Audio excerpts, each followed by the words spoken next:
School TV, toujours au Salon des Maires avec cette fois-ci Hugo Biolay. Bonjour Hugo. Bonjour. Je le rappelais ou pas? Plus jeune maire de France ou c'est fatigant? Ça commence à devenir un petit peu fatigant parce que commence un derrière peu on fait fatigant. énormément de choses. C'est vrai. Il faut parler de tout ce qu'on fait. Et surtout maire de Vinzieux, commune ardéchoise, on est bien d'accord, commune ardéchoise assez dynamique. Quel est le maître mot quand on parle d'éducation dans un territoire rural? Quand on parle d'éducation dans un territoire rural, moi, il y a une idée, un chiffre qui me vient en tête. C'est celle de me dire que moi, je suis dans une commune d'Ardèche, qui est un département extrêmement rural, dans lequel on se rend compte que les jeunes, plus qu'ailleurs, ou un peu mieux qu'ailleurs, réussissent le bac, quand on regarde les chiffres. On peut le dire, un peu mieux qu'ailleurs d'ailleurs, c'est vrai. Exactement. Mais quand on va regarder derrière les éducations supérieures, ouais. on se rend compte qu'il y a une dégringolade. Et qu'est-ce que ça veut dire? Ça veut dire que par l'accès à l'éducation, par l'accès à ce qu'on divise et ce qu'on essaye de diviser malheureusement beaucoup trop entre espace urbain et espace rural, on se rend compte qu'il y a une inéquité qui se crée en termes territorial et qu'il y a un rééquilibrage qui doit se faire en allant chercher des moyens d'apporter de l'éducation. Parce que les jeunes ardéchois, ils doivent faire trop de kilomètres justement pour aller s'éduquer. Je parle de l'enseignement supérieur. En fait, il y a une vraie fracture territoriale. Il y a une question de kilomètres, il y a une question de ça coûte beaucoup plus cher, il y a une question de aussi à quel moment, quand on est un jeune dans un espace rural, on se rend compte qu'on a ne serait-ce que la possibilité d'aller faire ses études dans une fac en ville ou dans des études professionnelles supérieures en ville, aussi diverses et variées soient-elles.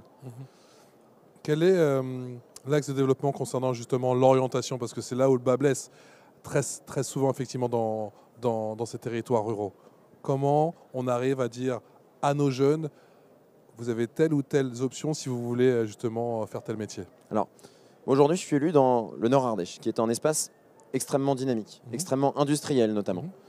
Et ce dont je me rends compte quand je vais discuter avec les différents industriels, chefs d'entreprise, indépendants, artisans qui sont sur notre territoire, c'est qu'on se rend compte qu'on a énormément de jeunes qui partent papillonner, faire des études, mais que tous ces métiers-là, qui sont des métiers en tension, qui sont des métiers dans lesquels on recherche, on peut penser aux électriciens, on peut penser à des plombiers, on peut penser à des poseurs, des monteurs, etc.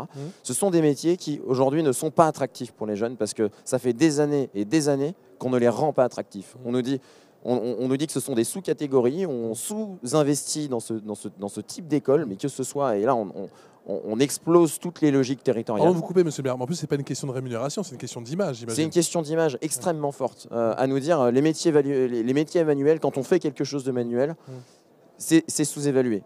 C'est un sous-métier. Et je ne crois pas qu'il y ait de sous-métier. Et aujourd'hui, on a dans les territoires de très belles associations qui mériteraient d'être connues. Je pense à l'outil en main, on est dans une petite commune avec Lassan, qui viennent et qui montrent à des jeunes comment on peut travailler le bois, comment on peut travailler le métal, etc. etc. Et derrière, ça crée des vocations. Ils font des interventions dans les écoles? Comment ils font? Alors, ils font des interventions en parallèle des écoles. Ils vont voir des jeunes qui souvent sont des jeunes qui sont lâchés du système scolaire, en leur disant tiens, viens voir, on va être avec des anciens professionnels à la retraite qui vont venir leur apprendre à faire un petit bout de poterie, à travailler un petit peu le bois, à travailler un petit circuit électrique, etc. etc. Et ça montre et ça ouvre le champ des possibles. Ça, c'est quelque chose qui m'est très cher. Je parle très souvent du champ des possibles. Ça ouvre le champ des possibles et derrière, ça incite à se dire peut-être que je peux partir dans ce type d'études, peut-être que je peux avoir des débouchés. Et peut-être que finalement, mon avenir n'est pas uniquement et forcément dans un bureau. Hugo Biolay, justement, vous l'avez évoqué, comment on récupère ces jeunes et comment on va les chercher? Tous ces jeunes qui parfois passent un peu sous les radars et qui sont décrochés. Alors aujourd'hui, je trouve que c'est extrêmement compliqué et c'est un travail de longue haleine à prendre très tôt. Je suis président d'une mission locale qui prend à peu près un tiers de l'Ardèche et je me rends compte qu'on a de plus en plus ces dernières années une explosion du décrochage. De jeunes qui, avec plein de freins, ont décroché du système scolaire et sont complètement cabossés. Il faut venir faire un travail long terme, leur dire qu'on a confiance en eux, leur proposer des futurs différents en disant vous pouvez bosser là, vous pouvez bosser là, etc. Mais aussi lever un certain nombre de freins, des freins de mobilité, des freins sociaux de pauvreté, de logement, beaucoup de logements. En ce moment, on a beaucoup de jeunes pour qu'ils réussissent à trouver un boulot, c'est juste déjà de pouvoir dormir sous un toit et pas dans sa voiture. Ouais. Et donc, on se rend compte que derrière une politique d'éducation, on a une politique très transversale. Et c'est ce qui est intéressant dans les missions locales, c'est qu'on arrive à essayer d'élargir la focale. On est au service d'un territoire dans toute cette transversalité-là. On est au service des entreprises qui recherchent des jeunes, qui recherchent des profils et qui veulent croire en la jeunesse. Et c'est ce qu'on essaye de leur dire aussi. On fait du lobbying pour ça. Et on est au service des jeunes pour lever tous ces freins apparents. Beaucoup de freins psychosociaux également. On vit dans une période qui est extrêmement difficile. Si vous deviez demander une seule chose, au nouveau Premier ministre, ce serait laquelle? Il faut décentraliser. Il faut déconcentrer. Il faut faire confiance au territoire. Et je me permettrai de le dire, d'autant plus qu'on voit que la mission locale, c'est un acteur local complètement décentralisé qui s'occupe des questions d'insertion, d'emploi, de jeunesse. Et le fait que ce soit décentralisé, le fait que ce soit connecté au territoire, ça permet d'aller dans une maille extrêmement fine qui permet de répondre aux problématiques. Je suis président d'une mission locale, je suis en contact avec les jeunes, je suis en contact avec les entreprises en direct. Et en fédérant, par ce chaudron qui bout par le bas, on arrive à aller extrêmement loin dans les problématiques que l'on rencontre. Dernière question, monsieur le maire, comment vont vos jeunes? En fait, j'ai pas envie de vous répondre mal, même si, je vais pas vous mentir, quand on regarde aujourd'hui les créneaux chez les psychologues, la mission locale, par exemple, sont pleins. On a une angoisse énorme. Il faut vous dire que moi, je suis d'une génération...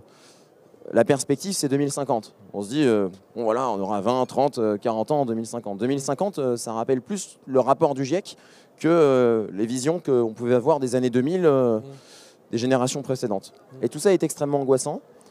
Toutes ces crises-là, sociales, économiques, environnementales, qui s'accumulent, démocratiques, sont extrêmement inquiétantes. Mais en même temps, je vois tellement de jeunes qu'on envoie dans des territoires ruraux, qui ont envie de faire des choses, qui ont envie de saisir ce moment qui est extrêmement dur, extrêmement difficile, extrêmement grave, pour essayer d'en faire quelque chose et qui ont envie de se mobiliser, de se serrer les coudes et de se dire « Non mais attendez, là on est dans un moment où on a des montées d'extrêmes, des montées identitaires extrêmement fortes, mais nous on a envie de se dire on peut encore faire quelque chose, on peut encore se faire plaisir, on peut encore créer des espaces de convivialité. » Et il y a cet espoir qui est encore là, de se dire on va droit dans le mur, mais on peut quand même prendre la tangente et on peut quand même être optimiste et avoir de l'espoir. Merci monsieur le maire. Merci à vous.